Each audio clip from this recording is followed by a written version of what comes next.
Enfin, prenez ça comme vous voulez, mais en tout cas, au Japon...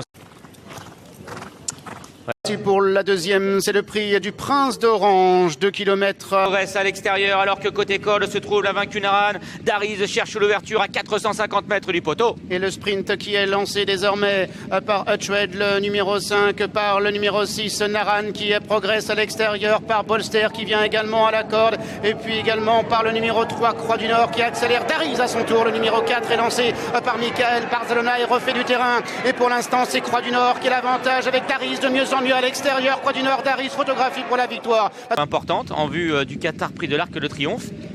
On l'a senti tout de même plutôt à l'aise, hein. Il a vraiment accéléré fort. Puis résister à Dariz, c'est posséder quand même pas mal de qualité. Oui, alors après il avait une position dans le parcours plus avantageuse que celle de Dariz, puisque la course n'a pas été forcément très sélective, et à ce petit jeu là on sait que ceux qui sont devant généralement sont les mieux classés à l'arrivée. Oui, mais il faisait une rentrée et il attaquait de bonne heure. Donc c'est quand même très bonne valeur qu'il réalise aujourd'hui. Oui, assurément. Après, il a utilisé... En groupe 1, Dariz. Et vous avez vu, il passe le poteau avec les oreilles pointées. Hein. C'est-à-dire qu'il avait encore peut-être une vitesse à passer, Dariz. Hein. Mais bon, le poteau était là au terme des 2000 mètres. Dans 3 semaines, il y aura 400 mètres supplémentaires. A priori, ces deux-là pourraient se retrouver.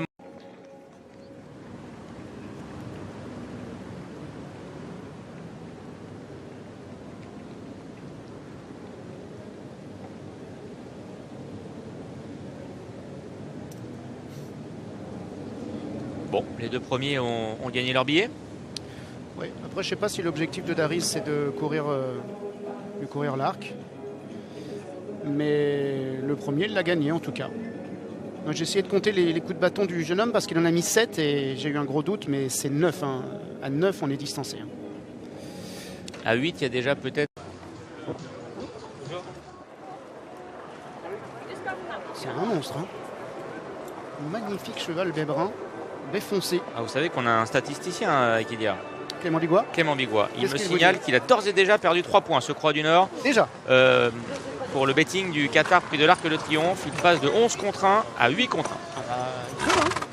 1. Alors, le dernier doublé, on le répète depuis 1990, c'est Saumarez. Ah, il n'y a pas eu depuis, hein, c'est vrai. Non, il y a eu des placés. Ah oui. Il y a des chevaux qui ont essayé. Un télo notamment. On a cité Freeport Lux, mais lui n'avait pas été dangereux. Ah oui, c'est vrai que la stat ne plaide pas en faveur du vainqueur du Prince d'Orange, mais ce Croix du Nord, écoutez, va être un japonais très ambitieux. Et il a un atout peut-être par rapport à d'autres, par rapport aux autres qui participeront cette année à l'Arc de Triomphe, c'est son aptitude au terrain, il l'a prouvé là. Ah oui. Parce que se sortir de ce terrain-là aujourd'hui, c'est clairement une bonne nouvelle pour le... Donc on a Byzantine Dream.